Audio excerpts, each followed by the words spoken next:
हम पहुंच चुके हैं बैसरन घाटी में। पहलगाम से थोड़ी ही आगे चारों तरफ बर्फ से आच्छादित हिमालय की पर्वत श्रृंखला और देवनार के जंगलों के बीच से निकलती यह है बैसरन घाटी का वे। और ये ऊपर से छल छल करता हुआ झरना बह रहा है नीचे जो नदी में मिलता है। यहाँ पर इतनी खूबसूरत जगह पर जब इसी रोड से 22 तारीख को जो टूरिस्ट बैसरन घाटी की तरफ गए थे वो इसी कच्चे रूट से गए थे, क्योंकि आगे जाने के लिए सड़क नहीं है। और इसी रूट से जाते हुए उन्होंने ये नहीं सोचा था कि वहाँ पर एक टूरिस्ट डेस्टिनेशन पर इतना बड़ा हादसा होने वाला है। यहाँ ठीक नीचे सीआरपीएफ का कैंप है, जो इस क्षेत्र का सबसे बड़ा सीआरपीएफ का कैंप है, जहाँ पर हमेशा सीआरपीएफ के जवान मुस्तैद रहते हैं। और यहीं से आगे चलते हुए जब आतंकवादियों ने लोगों को अपना निशाना बनाया तब वो इन्हीं देवनार के जंगलों में भागकर फरार हो चुके थे। ऊपर से जब तक लोग नीचे आते और खबर आती तब तक बहुत देर हो चुकी थी और उसमें लगभग 26 लोगों की मौत हो चुकी थी। कुछ लोकल घुड़सवारों ने लोगों की मदद की और वो लोगों को हॉस्पिटल पहुंचाने के लिए पहली इंफॉर्मेशन जो है वो इसी सीआरपीएफ कैंप में आई थी।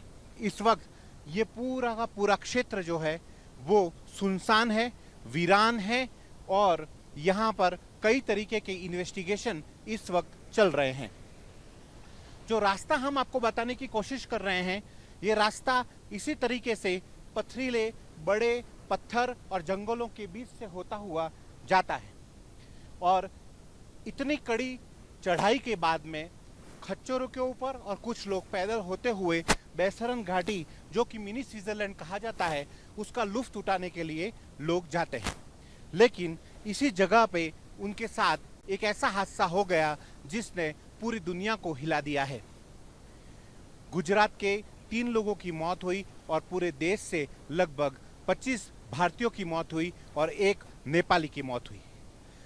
इसी मौत के आंकड़ों में एक नाम उस घुड़सवार का भी था जिसने टूरिस्ट को बचाने के लिए आतंकवादियों के साथ मुठभेड़ की और वो वहीं मारा गया। कश्मीर की घाटी में कई बार मुठभेड़ें हुई हैं, कश्मीर की घाटी में कई बार आतंकी हमले हुए हैं और यहाँ के लोगों ने इस आतंकवाद की जो कह सकते हैं कि खूंखार लड़ाई को सालों से देखा है। लेकिन अब की बार आतंकवादियों ने उस हद को पार कर दिया जब उन्होंने धर्म पूछकर गोलियां मारी। हिंदू अलग, मुस्लिम अलग, और उसके बाद जो है वो उन्होंने निर्दोष लोगों को एक के बाद एक उनके बच्चे और उनकी पत्नियों के सामने, उनके माता पिता के सामने गोली मारना शुरू कर दिया। सीआरपीएफ के लोग इस वक्त हमें यहाँ से जाने के लिए कह रहे हैं क्योंकि ये पूरा एरिया पूरी तरीके से सील है और एक बड़ा ऑपरेशन इस वक्त चल रहा है। कुछ ही दिनों में या कहें कुछ ही घंटों में देश के लिए एक सुकून का समाचार आएगा जब इस घटना से जुड़े आतंकवादियों को चुन चुन कर मारा जाएगा। जम्मू कश्मीर की पुलिस, इंटेलिजेंस, मिलिट्री और सीआरपीएफ सभी लोग एक साथ इस वक्त एक बहुत बड़े सर्च ऑपरेशन को अंजाम दे रहे हैं और उस सर्च ऑपरेशन से बैसरन घाटी के उन निर्मम हत्याराओं को, उन क्रूर दानवों को, उन राक्षसों को जहन्नुम पहुंचाने की तैयारी में जुटे हुए हैं। इस बात में कोई दो राय नहीं कि बैसरन घाटी में बिना लोकल सपोर्ट के वो इतना बड़ा हादसा, इतना बड़े कांड को अंजाम नहीं दे सकते थे। और उसी लोकल सपोर्ट को घेरने के लिए इस वक्त कश्मीर के 3 बड़े जिलों में सबसे बड़ा ऑपरेशन चल रहा है। शोपिया, अनंतनाग और पुलवामा जिलों में बहुत बड़े ऑपरेशन कर रहे हैं। लगभग 18 से ज़्यादा आतंकवादियों को उन्होंने घेरा हुआ है और अलग अलग जगहों पर उनके जो घर हैं उनको नेस्तनाबूद किया जा रहा है, बम डाल के उड़ाया जा रहा है और जो बाकी लोगों के घर हैं उन पर बुलडोज़र चलाया जा रहा है। कश्मीर के लोग इस बार भारत के साथ है, हिंदुस्तान के साथ है।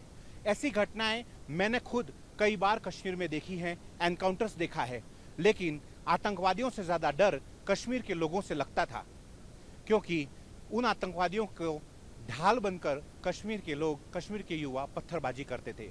लेकिन आज हालात बदल चुके हैं। आज कश्मीर का युवा भारत के साथ है। वो हिंदुस्तान जिंदाबाद के नारे लगाता है, ना कि पाकिस्तान जिंदाबाद के नारे लगाता है।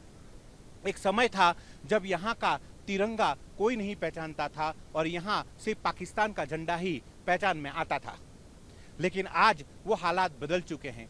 कश्मीर के लोग ये बात समझ चुके हैं कि अगर उन्हें यहाँ पर रहना है, अगर उन्हें सच में अपना एक अच्छा जीवन चाहिए, यदि सच में कश्मीर को स्वर्ग के रूप में देखना है, तो हिंदुस्तान के साथ रह के, हमारी फौज के साथ में रह के, सत्य का साथ देने पे ही ये संभव हो सकेगा।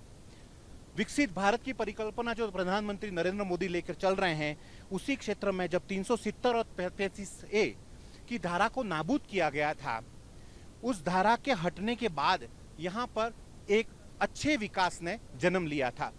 यहाँ पर अच्छे रोड्स बन रहे हैं, अच्छे पुल बन रहे हैं, अच्छा इंफ्रास्ट्रक्चर हो रहा है, एम्स बन रहा है, मेडिकल कॉलेज हो रहे हैं, यूनिवर्सिटीज खुल रही हैं, लोगों को स्किल डेवलपमेंट का एजुकेशन दिया जा रहा है, गृह उद्योग चल रहे हैं, एप्पल की खेती को पूरे विश्व में फैलाया जा रहा है, केसर की खेती को पूरे विश्व में फैलाया जा रहा है, एक्सपोर्ट हो रहा है और कुल मिलाकर जिंदगी पटरी पर थी। कुल मिलाकर यहाँ के लोग अच्छी आजीविका के साथ एक अच्छे जीवन को यापन करने के लिए तैयार थे। यहाँ की इकोनॉमी यानी कि टूरिस्ट बेस्ड इकोनॉमी कश्मीर की मानी गई है, क्योंकि जब जब अमरनाथ की यात्रा आती है, हिंदुओं का त्यौहार है, हिंदुओं के भगवान हैं, भगवान भोलेनाथ का वो पवित्र धाम है, लेकिन न हिंदू न मुसलमान उसे एक सबसे बड़े रोजगार के रूप में कश्मीर के लोग देखते थे।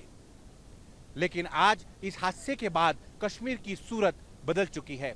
इस हादसे के बाद अब ये कश्मीर का पहलगाम वीरान दिख रहा है।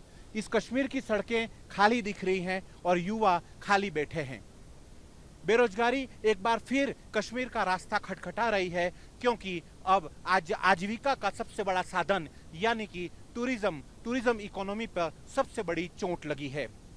यहाँ के होटल 95% तक खाली पड़े हैं और यहाँ के रिसोर्ट में अब कोई नहीं। यहाँ के टैक्सी वाले भी कहीं ना कहीं परेशान हैं और वो इस आस में बैठे हैं कि कहीं कोई टूरिस्ट आ जाए और हम उसे कश्मीर घुमाने ले जाएं। यहाँ के घोड़े वाले, खच्चर वाले, रेस्टोरेंट वाले, होटल वाले, एप्पल का बिजनेस करने वाले, केसर का बिजनेस करने वाले, वो क्रिकेट बैट का बिजनेस करने वाले, आज सभी लोग इस हरकत से बहुत ज्यादा नाराज हैं, परेशान हैं, क्योंकि उन्हें पता है कि ये जो पाकिस्तान प्रेरित आतंकवाद ने जो कोहराम पहलगाम में मचाया है, जो बैसरन वैली में मचाया है, उस कोहराम के कारण आज उनकी रीढ़ की हड्डी टूट गई है। आज उनके आजीविका का सबसे बड़ा स्रोत पे सबसे बड़ी चोट पहुंची है। लेकिन एक बार फिर लोगों को विश्वास है भारत सरकार के ऊपर, हमारे तीनों फौजों के ऊपर, कि अब की बार ऐसा करारा जवाब मिलेगा कि आतंकवाद जड़ मूल से खत्म हो जाएगा। इस बार पीओके में चलने वाले वो सभी आतंकी लॉन्च पैड और पीओके में चलने वाले वो सभी आतंकी ठिकानों को पूरी तरीके से समाप्त कर दिया जाएगा। कश्मीर के लोकल सपोर्ट को पूरी तरीके से बर्बाद कर दिया जाएगा और उसका जवाब देना शुरू हो गया है जब 13 आतंकवादियों के घर को बम से उड़ाया है। ये ऑपरेशन चल रहे हैं और ये ऑपरेशन चलने भी चाहिए तब तक जब तक कि आतंकवाद का सफाया पूरी तरीके से नहीं हो जाता। लोगों को विश्वास है कि अब की बार इस समस्या का निदान जरूर होगा। कैमरामैन विनोद शर्मा के साथ विवेक कुमार भट्ट, पहलगाम, कश्मीर। इस तरह की और वीडियोस देखने के लिए हमारे YouTube चैनल को सब्सक्राइब करें, बेल आइकन दबाना ना भूलें। यदि आप हमारा ये वीडियो Facebook पर देख रहे हैं तो पेज को लाइक और फॉलो जरूर करें। हमारे अन्य सोशल मीडिया पेजेस से भी जुड़े।